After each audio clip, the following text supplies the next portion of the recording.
Hi friends, welcome to Swathi Pakashale channel. ಇವತ್ತಿನ recipe ಗುರೆಳ್ಳು ಚಟ್ನಿ ಪುಡಿ ಮಾಡ್ತಾ ಇದ್ದೀನಿ. ತುಂಬ ಚೆನ್ನಾಗಿರುತ್ತೆ, ಒಂದ್ಸಲ ಟ್ರೈ ಮಾಡಿ ಫ್ರೆಂಡ್ಸ್. ಜೋಳದ ರೊಟ್ಟಿ ಜೊತೆ ಸ್ವಲ್ಪ ಮೊಸರು ಹಾಕ್ಕೊಂಡು ಗುರೆಳ್ಳು ಚಟ್ನಿ ಪುಡಿ ಹಾಕ್ಕೊಂಡು ತಿಂದರೆ ತುಂಬ ಚೆನ್ನಾಗಿರುತ್ತೆ. ಒಂದ್ಸಲ ಟ್ರೈ ಮಾಡಿ ಫ್ರೆಂಡ್ಸ್.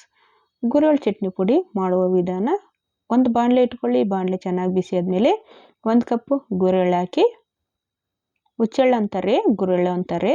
ಈಗ ಲೋ ಫ್ಲೇಮ್ನಲ್ಲಿ ಚೆನ್ನಾಗಿ ಹುರ್ಕೊಳ್ಳಿ. ಕೈ ಬಿಡದೆ ಚೆನ್ನಾಗಿ ಹುರಿಬೇಕು. ಚಟಪಟ ಅನ್ಬೇಕು, ಅಷ್ಟರವರೆಗೆ ಹುರ್ಕೊಳ್ಳಿ.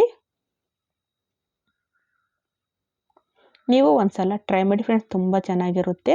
1 ತಿಂಗಳಾದರೂ ಹಾಳಾಗಲ್ಲ. ಚೆನ್ನಾಗಿ ಹುರಿದಿದೆ, ಚಟಪಟ ಅಂದಿದೆ. ಈಗ ಸ್ಟವ್ ಬಂದ್ ಮಾಡ್ಕೊಳ್ಳಿ.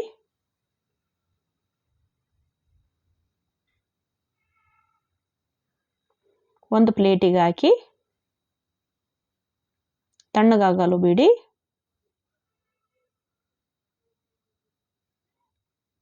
ಈಗ ತಣ್ಣಗಾಗಿದೆ, ಮಿಕ್ಸಿ ಜಾರಿಗೆ ಹಾಕಿ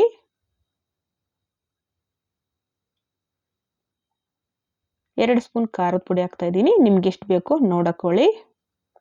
ಬೆಳ್ಳುಳ್ಳಿ 1 ಗಡ್ಡೆ ಹಾಕಿದ್ದೀನಿ. ರುಚಿ ತಕ್ಕಷ್ಟು ಉಪ್ಪು ಹಾಕಿ, ಸ್ವಲ್ಪ ಬೆಲ್ಲ ಹಾಕಿ, ಹುಣಸೆಹಣ್ಣು ಬೇಕಾದರೆ ನೀವು ಹಾಕ್ಕೊಳ್ಳಿ, ನಾನು ಹಾಕಿಲ್ಲ. ಈಗ ತರಿಯಾಗಿ ಮಾಡ್ಕೊಳ್ಳಿ. ಮಧ್ಯ ಮಧ್ಯ ಮಿಕ್ಸ್ ಮಾಡ್ಕೊಳ್ತಾ ತರಿಯಾಗಿ ಮಾಡಬೇಕು. ಈಗ ತರಿಯಾಗಿದೆ, ತುಂಬ ಚೆನ್ನಾಗಿರುತ್ತೆ. ಒಂದ್ಸಲ ಟ್ರೈ ಮಾಡಿ ಫ್ರೆಂಡ್ಸ್. ಗುರೆಳ್ಳು ಚಟ್ನಿ ಪುಡಿ ರೋಟಿ, ಚಪಾತಿ ಎಲ್ಲದಕ್ಕೂ ತುಂಬ ಚೆನ್ನಾಗಿರುತ್ತೆ. ಒಂದ್ಸಲ ಟ್ರೈ ಮಾಡಿ ಫ್ರೆಂಡ್ಸ್. ಈ ವಿಡಿಯೋ ನಿಮಗೆ ಇಷ್ಟ ಆದರೆ ಈಗಲೇ ಒಂದು ಲೈಕ್ ಮಾಡಿ, ಶೇರ್ ಮಾಡಿ, ಕಮೆಂಟ್ ಮಾಡಿ.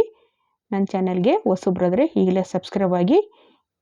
ಓಕೆ ಫ್ರೆಂಡ್ಸ್, ಬಾಯ್ ಬಾಯ್. ಮತ್ತೆ ಸಿಗ್ತೀನಿ ಮುಂದಿನ ವಿಡಿಯೋದೊಂದಿಗೆ. ಬಾಯ್ ಬಾಯ್.